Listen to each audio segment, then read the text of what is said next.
welcome to our channel. I'm Sasha Lee. In the new economy, we must begin to focus our attention on alternative ways of making money. Jobs are not just where they were before, and the coronavirus may go on for a long time. So we should create our own small businesses. And in doing so, we must protect our ideas and inventions. That's where the trademarks and copyrights come into play. So today's episode is on how to protect ideas. And don't forget to subscribe us and give us a thumbs up. We're now in conference with attorney Mark Macaulay, partner in general counsel of Macaulay & Rosen, and Mr. Waters, a small business owner, and let's check it out. Good afternoon, and I will defer, Mr. Waters. Yes. Good to see you again. Good to see you again as well. And what brings you to Macaulay & Rosen? I've come back. I have a new list of questions I have to ask. I want to get into trademark. I have some questions. Trademark and about copyright, I think, copyright. as you called me on the phone, copyright Yes. related to what you're doing at the company. Yes. Also, I don't know if we should do with our mask. Well, I think we should turn to our monitor, our host. And Yeah, Madam gentlemen, Host, yeah. do you want us to wear masks, or are you going to give us absolution and If you allowance? guys agree to socially distancing about 6 feet away, that's good. All right, then I think our host or hostess has told us that we can relieve ourselves of masks, but we have to sell and tell anybody and everybody that's watching this video that it's critical. We've got to crush this pandemic. We've got to get back to work, and if masks are one tool for aiding us in that war, which we have to win, I'll wear my mask. Okay, yes, we over at Lightheaded Productions LLC, we're developing a short film. It will be a children's film, but there's a concern as far as the protection of the intellectual property that we develop in-house. How do we protect ideas, something that's not physical, something that's not tangible? How do we protect those ideas, and how do we make sure that other people, other companies, what have you, aren't able to create something that's very similar or take a part of the idea and kind of run with it? How do we protect ourselves from that type of thing?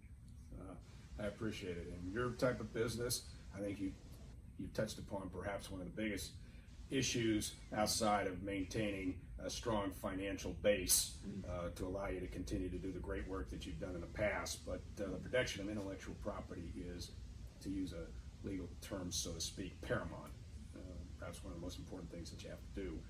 And I can see why, when you first called me up and you said I wanted to talk about intellectual property, you kind of alluded to or touched upon patents and trademarks. And as we talked over the phone, I did tell you that patents, most often there are some very limited exceptions, but relate to some sort of tangible item. It is a creative work, a development of perhaps a machinery or a process or something. Most often, for instance, you invent a very special type of computer chip. Let's say you come forth and want to design some super high-speed 6G, which doesn't exist yet, 6G computer chip for a smartphone. Well, that's going to require a patent protection. Now, all those things, patent, trademark, of course, relates to, let's say, a special name that signifies to the entire world that is your product. For instance, the classic one is Xerox. Xerox is the name of a company. It is a name of a piece of equipment. And so when you see Xerox and you see a trademark, a little circle around an R, that means it's a registered trademark, and that's protected so that folks can't go out there, a competitor who's building a similar product, might not be as good, might be better, who knows, but can't go out and say, I have a Xerox machine, because that term identifies a specific creator of a particular product or service. Trademarks are a similar thing as service mark. If you provide a service, you get a service mark. But what you're really talking about is copyright protection, because over the time that we've talked, I now realize that you're out there, you're right in the front, developing. These are your creative works. You've got a team, but at the end of the day, you are the producer, and at the end of the day, you are the owner. So these creative people work with you, for you, to develop these documentaries and these children's films. And you told me that you have something that you're about ready to release. I think you use that term, I love it with you creative guys. You call it, it's in the can or something. And I don't think it's in the can because everything's digital, but in my day, because I'm a few years older than you, yeah, it was actually 35 millimeter in a big old tin can. Yeah. And that's how you got the expression of in the can. But you told me that you're about ready to contact a couple of distributors and people in the industry. And you told me you're thinking about getting a hold of some publishers of children's books because you think you might expand their interest in film along with the sale of the children's books themselves. Yes. And you also said, what did you say? You wanted to look at a couple of toy retail distributors, if any still are left after this pandemic, that might also be interested in buying your product, displaying your product, perhaps incorporating part of your product and maybe their advertising pitches to kids for the Christmas end of the year sales, that sort of thing. But yeah, copyright for you is incredibly important because, as we said, you've got to be sure that when you, as a creator, as the author of this particular creative work, and that is everything that's a part of this film, meaning the script, the outline, the production activity, and really the final product. That's that final product in film. Now it's all digital as we now use that medium rather than celluloid film, but it's on film. You don't want somebody to take a look at that, get very excited, think this is hugely beneficial, and then just take a look at it and adopt almost all of it for themselves. Right. Use the same concept, use the same characters. I think you have a variety of different animal characters that represent different people in this United States. You have black, you have Oriental, you've got white, American Indian. And what you're trying to do, if you told me, is you try to say this diverse pool of animals in an environment where they come together and help each other rather than tearing each other apart, really should represent what we as adults should be doing in this country. A brilliant idea. But I'm afraid, as you said, you're afraid that once people see they're cuddly animals, you let me see some of this stock, just cuddly animals, there are going to be people out there that are going to rip it off. So what has happened over the course of time, and copyrights are not really new. We have what I will, if you want us to help you, we'll take advantage of the 1978, 76, but it was implemented in 78, Federal Copyright Act, which is a very formalized procedure. Not terribly complicated anymore, by the way. It just consists of going online. I could help you. Love to do it. I could show you how to do it if you want to save a little money, but we can do it for you. And you go on to the U.S. Patent, Trademark, and Copyright Office, and there's a website, and you go on there, and you register your work, you pay a deposit, and then very soon thereafter, you provide a complete copy of your work. So that would mean that you would take a digital impression and send it electronically to the Patent Trademark Office, where ultimately that work, that movie, that creative expression of your genius is going to find itself in the Library of Congress, and it'll be assigned a number.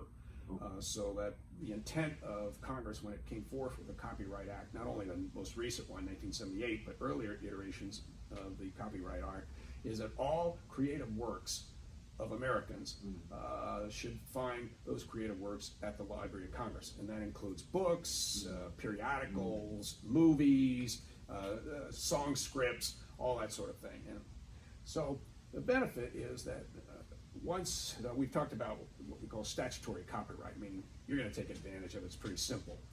Before I get into the penalties and what happens to those who would seek to take advantage of your copyright work, I will say, just so that everybody understands, there is what's called a common law copyright. I don't like it. It basically says that you do nothing.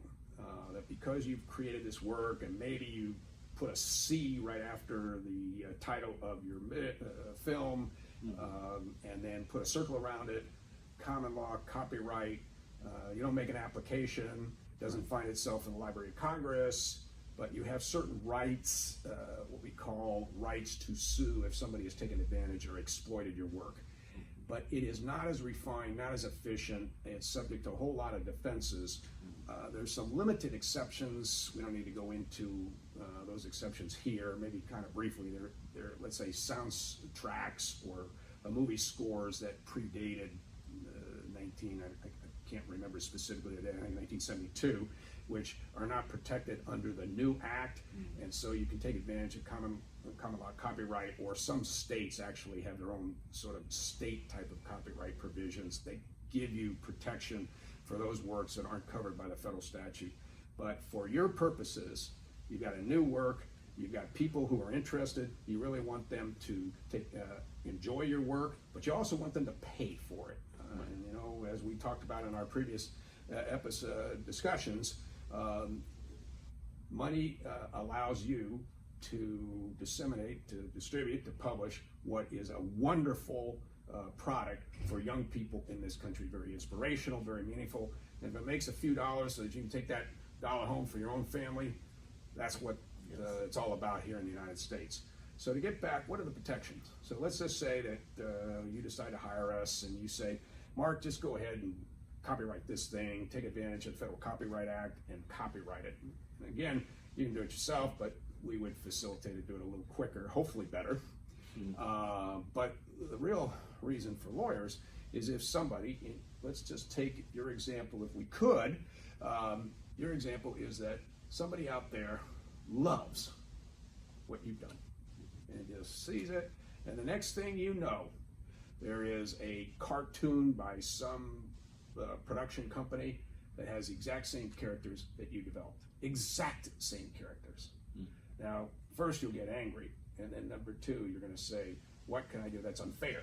Because it was your intellectual and creative efforts that brought to the world of viewers these wonderful characters that you've developed to show what it's like to live in a country where color makes no difference at all. So, okay, so you contact me, for instance, or other lawyers who work in this particular area. One of my lawyers would certainly work with you. And the issue is, you're going to make a demand. You'll first make a demand. It's basically a letter. We send out a demand letter saying cease and desist immediately, and you pay us for actual damages that you've suffered, because you have suffered. Somebody's taking your characters, making money, and that profit, and as well the loss of money that you could have earned by putting out your characters in your film. You lost all that. Maybe it could be $10, it could be $100 million. I don't know. Depends on the market. I think you have a very strong product. That's why we're working with you. So maybe it's $1 million that you just lost. And then the other folks that have taken advantage without putting in that effort that you did, and your team have made a profit of maybe $300,000, $400,000. So those are your damages. Plus they're what are called statutory damages. They come into play if it's kind of difficult to prove your actual damages or the loss of profit. But first the demand letter, and then basically the demand letter doesn't work, then we can initiate a lawsuit almost all the time in federal court, and we're going to sue if you authorize us to do so for the benefit of recovering for you what is rightfully yours. And that is, in a nutshell, the benefits of the Copyright Act, because the damages are sufficiently large, so it should, one, there's a statute which we should abide by, it's the law of the nation, but more importantly, for those people who couldn't care about laws, there are consequences for taking advantage unfairly, usurping your creative works. And that's the benefit of the Copyright Act, and that's why I'd strongly suggest to you that you consider moving forward with seeking copyright protection of all the work that you're about ready to put out there for young people and old people such as I to really enjoy. All right. Well, thank you very much. Yes, that settles it. I think copyright is the way to go.